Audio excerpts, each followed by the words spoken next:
پاؤں کو چھوتے عبایا میں سیاہ اسٹول سلیقے سے چہرے کے گرد لپیٹے وہ باہر آئی تو تائی چونک کر بولی، حیا تم نے عبایا لیا ہے اور نقاب؟ ہاں آج کل فیشن ہے۔ اچھا لگ رہا ہے پر دیکھتے ہیں تم کتنے دن کرتی ہو۔ بھابھی اس نے 2 دن بعد ہی چھوڑ دینا ہے، حیا کی امی مسکرا کر بولی۔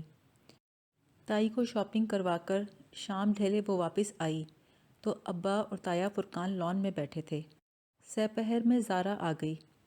موسم اچھا تھا، دونوں نے شاپنگ کا پلان بنایا، مگر جب وہ عبایا پہن کر آئی تو پھر سے ایکشن ری پلے اسٹارٹ ہو گیا۔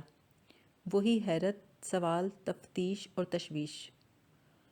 کیا لوگوں نے سمجھ لیا ہے کہ وہ کہیں گے ہم ایمان لے آئے اور وہ آزمائے نہ جائیں گے؟ حیا کے دماغ میں یہ آیت گونج رہی تھی۔ زارا کو اس نے ایک جامع جواب دیا، پھر بھی اسے لگا کہ وہ غیر مطمئن ہے۔ وہ بار بار ایک غیر آرامدہ نگاہ حیا پر ڈالتی۔ شاپنگ کے بعد وہ کولڈ ڈرنک پینے بیٹھیں تو زارا بولی، یار چہرے سے تو اتار دو۔ حیا بولی، زارا نہ میرا دم گھٹ رہا ہے نہ مرنے لگی ہوں، میں بالکل کمفرٹیبل ہوں، اگر تم نہیں ہو تو بتاؤ۔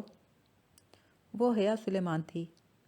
جب وہ اپنے زمانہ جاہلیت کے لباس پر کسی کو بولنے نہیں دیتی تھی تو اب نقاب پر کسی کو کیوں بولنے دے؟ صرف حجابی لڑکی ہی صبر کیوں کرے؟ فاطمہ بیگم کمرے میں آئیں۔ حیا کل ارسل کا ولیمہ ہے، تم کیا پہنو گی؟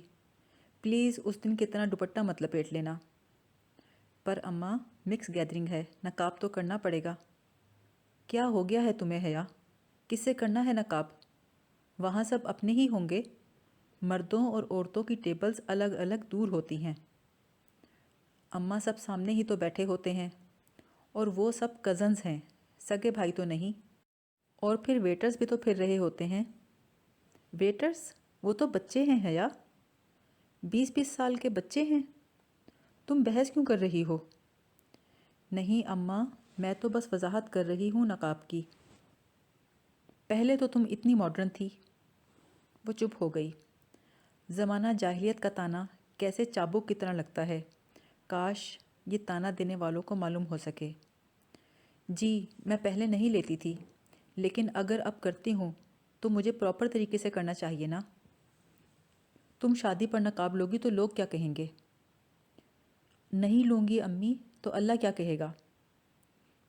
کچھ نہیں ہوتا حیا، ایسے بھی تو ہم کتنے گناہ کر لیتے ہیں۔ امی میں نے کب کہا ہے کہ میں بہت نیک ہوں یا کوئی گناہ نہیں کرتی؟ لیکن اگر میں کوئی نیک کام کرنا چاہتی ہوں تو مجھے مت روکیں۔ اچھا، پہلے تو تم نے کبھی احساس نہیں کیا گناہ ثواب کا، جب تایا کہتے تھے تب تو تم مانتی نہیں تھیں۔ تو اگر میں تایا کے کہنے پر اللہ کی مانتی تو مجھے شاباش ملتی، اب میں اپنی مرضی سے اللہ کی مانوں تو میں قابل قبول نہیں۔ مجھے دلیل مت دو حیا، اپنا LLB مجھ پر مت آزماؤ۔ بھلا شادیوں پر کون حجاب کرتا ہے؟ اماں شادیوں پر ہی تو شر ہوتا ہے۔ دیکھو حیا، کتنا برا لگے گا تم نقاب لے کر بیٹھو گی۔ کس کو برا لگے گا؟ لوگوں کو، مگر اللہ کو اچھا لگے گا۔ اچھا، یعنی ہم جو نقاب نہیں کرتے تو ہم سب کافر ہوئے؟ میں نے یہ کب کہا ہے اماں؟ میں خود نقاب لیتی ہوں، کسی دوسرے پر تنقید تو نہیں کرتی۔ درد سے اس کی آواز بھیگ گئی۔ اماں کی باتیں اس کے دل کو کاٹ رہی تھیں، گویا کوئی الٹی چھری سے ذبح کر رہا ہو۔ تم مت کہو، مگر تمہارا حجاب چیخ چیخ کر کہتا ہے میں بہت اچھی ہوں، باقی سب برے ہیں۔ اماں انتہائی ناراض ہو کر کمرے سے چلی گئیں۔ تایا فرقان برآمدے میں کھڑے تھے۔ حیا ان کے پاس چلی گئی۔ آج پریزنٹیشن اچھی ہو گئی ہے تایا ابا، امید ہے پروجیکٹ ہمیں ہی ملے گا۔ خیر مجھے تو اتنی امید نہیں ہے، وہ اکھڑے اکھڑے لہجے میں بولے۔ نہیں تایا ابا، سب کام بہت اچھا ہوا۔ وہ خاموش رہے۔ اچھا باقر صاحب بتا رہے تھے کہ وینڈر نے سپلائی روک دی ہے، میں سوچ رہی تھی اگر خود اس سے ملاؤں۔ اسی پل حیا نے داور بھائی کو آتے دیکھا تو دوپٹہ انگلیوں سے اٹھا کر ناک تک لے گئی۔ یہ تم کس سے پردہ کر رہی ہو؟ تایا نے اسے کڑے تیوروں سے دیکھا۔ جی تایا ابا، تم میرے بیٹے سے پردہ کر رہی ہو؟ کیا میرے بیٹے آوارہ ہیں، لوفر ہیں، لفنگے ہیں، بدنیت ہیں؟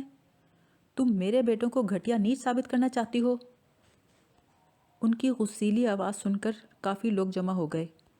حیا بامشکل اتنا کہہ پائی، زاہد چچا آپ سمجھائیں تائی ابا کو، انہیں غلط فہمی۔ وہ اس کی بات کاٹ کر بولے، پورے ترکی میں آوارہ پھرتے تمہیں پردے کا خیال نہیں آیا حیا؟ اب یہ ڈھکوسلے تم کس لیے کر رہی ہو؟ پورے خاندان میں ہمارا تماشا بنا کر رکھ دیا ہے۔ لوگ باتیں بنا رہے ہیں۔ حیا بی بی نقاب میں کھانا کھا رہی تھیں۔ وہ پھٹی پھٹی نگاہوں سے سب کو دیکھ رہی تھی۔ ارد گرد موجود مجمع کی نظروں میں تحقیر، طنز اور ذلت تھی۔ اس کے قدموں میں کھڑے ہونے کی سکت نہیں تھی۔ وہ برآمدے کی سیڑھیوں میں ہی بیٹھ گئی۔ حیا، میں چاہتی ہوں تم آ کر ابا سے معافی مانگ لو، سونیا بھابھی نے ہچکچاتے ہوئے کہا۔ دیکھو نا، کزنز سے بھلا کون پردہ کرتا ہے؟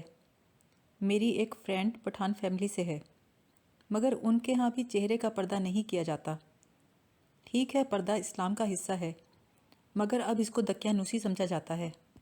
حیا نے بہت دکھ سے سونیا کو دیکھا اور کہا، بھابھی، کیا آپ جانتی ہیں کہ داور بھائی پہلے مجھ سے شادی کرنا چاہتے تھے؟ جیسے کچھ عرصے پہلے فرخ مجھ سے شادی کے لیے تائی اماں کو تنگ کر رہا تھا، بالکل ویسے ہی داور بھائی نے بھی بہت اصرار کیا تھا۔ پتہ ہے کیوں؟ کیونکہ میں ہمیشہ بہت تیار رہا کرتی تھی، اب بھی رہتی ہوں۔ اپنے کپڑے، جوتے، بال پہلے کی طرح سیٹ رکھتی ہوں۔ فرق اتنا ہے کہ اب باہر نکلتے ہوئے خود کو ڈھک لیتی ہوں۔ جانتی ہیں اس سے کیا ہوتا ہے؟ بس اتنا کہ دوسری عورتوں کے شوہر میری طرف متوجہ نہیں ہوتے، اور یوں ان کے پاس اپنی بیوی سے ناخوش ہونے کی کوئی وجہ نہیں رہتی۔ کیا آپ اب بھی مجھے غلط سمجھتی ہیں؟